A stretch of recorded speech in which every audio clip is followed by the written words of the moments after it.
I'm thankful for Mika because you just make me feel so safe. I feel like it's just really like an instant connection with the both of us. Wala, parang nalalabas ko yung totoong ako kapag nandyan ka, and I hope it stays the same.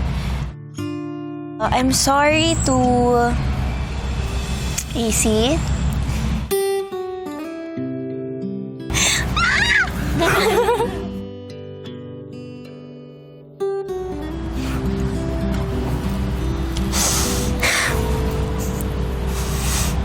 I'm sorry it took us a while to actually be able to talk.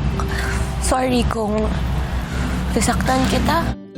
I'm sorry because of, the circumstances that we have. Hindi tayo makapag-build ng connection and... alam mo na yun, we had to talk about this. I'm sorry. I want to connect more with...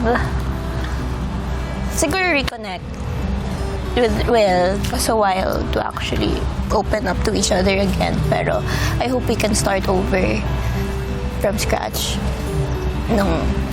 Yeah, yun lang. Thank you. Ano yan? I have a crush on. I'm grateful for... I'm grateful for the sneer. Yeah. Emotional siya para sa akin. Tagal na kita gusto ko usapin. Parang sabihin sa'yo na na-appreciate kita. Narinig niyo naman siguro a week ago na sobrang down ako bago pumasok dito. Gusto ko lang mag-thank you. Na-save mo ako dun sa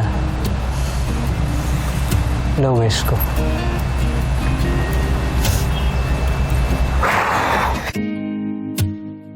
I'm sorry to Ash. And yeah, I'm sorry din dun sa mga nasabi ko. I wanna connect with Bianca din. Interesado ako makilala ka. Talaga.